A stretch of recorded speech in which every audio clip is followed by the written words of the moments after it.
نحمدہ ونصلی ونسلم علی خاتم النبیین۔ Social media کے ناظرین، الحمدللہ ہم رمضان المبارک کے قریب سے قریب تر ہوتے جا رہے ہیں۔ البتہ زندگی کا کوئی بھروسہ نہیں کہ ہم رمضان المبارک کو پانے میں کامیاب ہوتے یا نہیں۔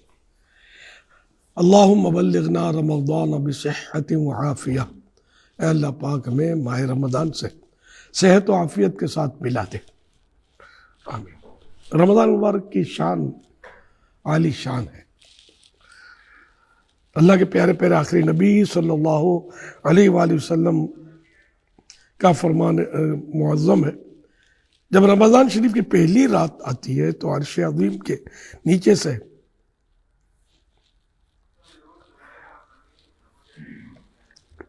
مسیرہ نامی ہوا چلتی ہے جو جنت کے درختوں کے پتوں کو ہلاتی ہے۔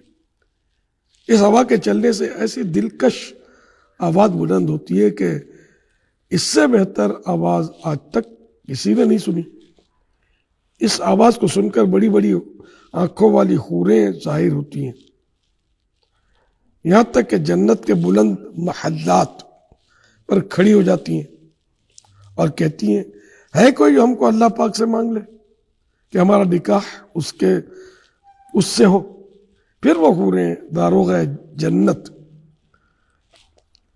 حضرت رضوان علیہ السلام سے پوچھتی ہیں، آج یہ کیسی رات ہے؟ حضرت رضوان علیہ السلام جواباً تلبیہ یعنی لبیک کہتے ہیں، پھر کہتے ہیں، یہ ماہ رمضان کی پہلی رات ہے، جنت کے دروازے امت محمد علیہ صاحب الصلاۃ والسلام کے روزہ داروں کے لیے کھول دیے گئے ہیں۔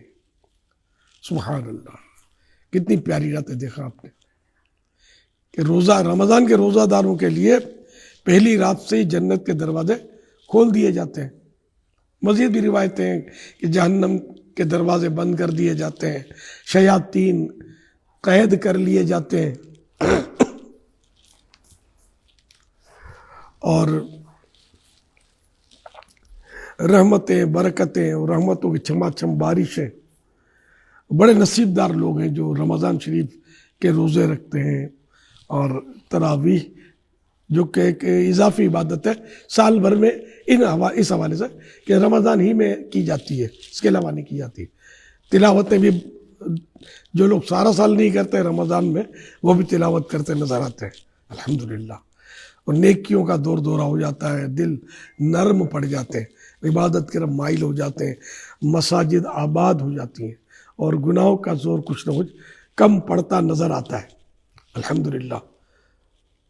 لیکن ہماری ایک تعداد وہ بھی ہے جو بدقسمتی سے رمضان شریف کے روزے نہیں رکھتی اور نہ تراویح پڑھتے ہیں۔ اب تراویح نہیں پڑھتے تو فرض نمازیں بھی نہیں پڑھتے، فرض نماز تو اپنی جگہ پر اس کی اہمیت موجود، اور تراویح یہ بھی ہر مسلمان عاقل بالغ مرد و عورت پر سنت مؤکدہ، یعنی روزانہ رمضان کی ہر رات میں 20 رکعتیں تراویح یہ سنت مؤکدہ ہیں۔ اگر ایک بار بھی ترک کی تو برا کیا، اور اگر اصرار اس کے بار بار ترک کی تو پھر یہ کہ گناہگار بھی ہوں گے۔ تو بہرحال یہ کہ تراویح تو لذت والی عبادت کی طرح کرنی چاہیے کہ سارا سال یہ میسر نہیں آتی۔ اللہ ہم کو جذبہ عطا فرمائے، رمضان کا قدردان بنائے، اور جو رمضان شریف کا جان بوجھ کر ایک بھی روزہ ترک کر دے گا تو وہ عذاب نار یعنی جہنم کے عذاب کا حقدار ہے، اور خدا کی قسم جہنم کا عذاب کوئی برداشت کر ہی نہیں سکے گا۔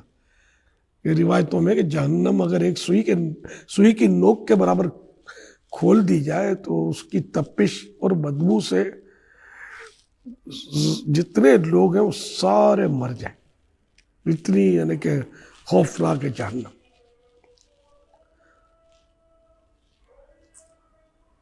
تو اللہ پاک ہم سب کو رمضان کے روزے، تراویح، فرض نمازیں سارا سال ادا کرنے کی توفیق عطا فرمائے۔ ماشاءاللہ کافی تعداد میں کمنٹس کا سلسلہ بھی شروع ہو چکا ہے۔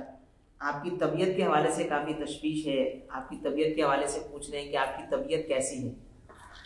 الحمدللہ رب العالمین علی کل حال.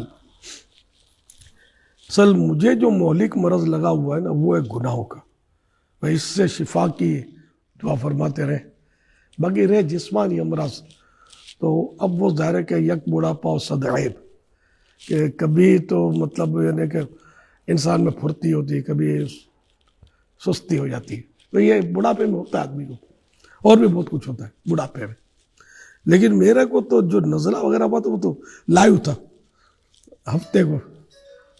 اس پر بھی خیر عیسائی بھائیوں نے ہمدردی کا اظہار کیا، اللہ ان کو جزا خیر گزار ہے. عیادت کرتے ہیں، طبیعت پوچھتے ہیں، اچھی نیت سے یہ کام کریں گے، ثواب کا کام ہے، کوئی حرج نہیں اس میں. اور محبت ہی کی وجہ سے تشویش بھی کرتے ہیں. شاید اس وجہ سے زیادہ بات پھیلی کہ کل میرا سلسلہ تھا، ریکارڈنگ تھی کوئی، تو اس میں میری غیر حاضری وہی طبیعت ہی کی وجہ سے ہوئی. کل وہ اضافی طبیعت خراب ہوئی تھی، تو وہی مطلب میں لیٹا پڑا تھا، ہمت جا چکی تھی، تو یوں میں جا نہیں پایا. تو اس وجہ سے یہ کہ طبیعت خراب ہو گئی وغیرہ وغیرہ. ایسے موقع پر میرے خیال میں اسلامی بھائیوں کو پہلے پراپر معلومات لے لینی چاہیے. اب وہ کوئی ایسی مہلک چیز تو تھی نہیں، اب ایک دم حالت خراب ہو گئی، اس کو بولتے سستی کے مارے. ایسی بدن میں سستی، بدن کے درد، اب یہ بڑھاپے میں ہوتے. میں اپنی تفصیلات بیماری کو بتانا میری عادت بھی نہیں ہے، مزہ بھی نہیں آتا، اور ضرورت بھی نہیں ہے. کوئی بار بار پوچھے، اگر میں فائل کھولوں تو وہ خود پھر آئندہ پوچھنا چھوڑ دے. یک بڑھاپا صد عیب. تو خیر، تو اس طرح اپنی مرضی سے ایک دم یہ سمجھتے ہیں ہم اچھا کام کرتے ہیں کہ لوگ دعا کریں گے شفا ہو جائے گی. شفا رب دے گا، دعا بھی اچھی چیز ہے، دعا کے ذریعے بھی شفا بے شک مل سکتی ہے. لیکن جو مسلمانوں میں تشویش، اللہ نے ایک عزت بخشی ہے دعوت اسلامی کو، اس وجہ سے لوگ محبت کرتے ہیں. اور بیچاروں ہو گئی تشویش، کیا ہو گیا کیا ہو گیا، پھر کوئی بولتا ہوا یوں ہو گیا. پھر دوست دشمن سب کو یہ خبر پڑتی ہے. دشمن ہو سکتا ہے وہ بھی داغ دیتے ہوں گے کہ یوں ہو گیا معاذ اللہ. تو اس طرح مطلب ہے کہ خبریں اپنی مرضی سے جب تک نہ دے، جب تک مدنی چینل پر اللہ وہ دن نہ لائے کہ مدنی چینل پر کوئی یعنی کہ پٹی چل جائے نا، پٹی کیا بولتے سلائٹ،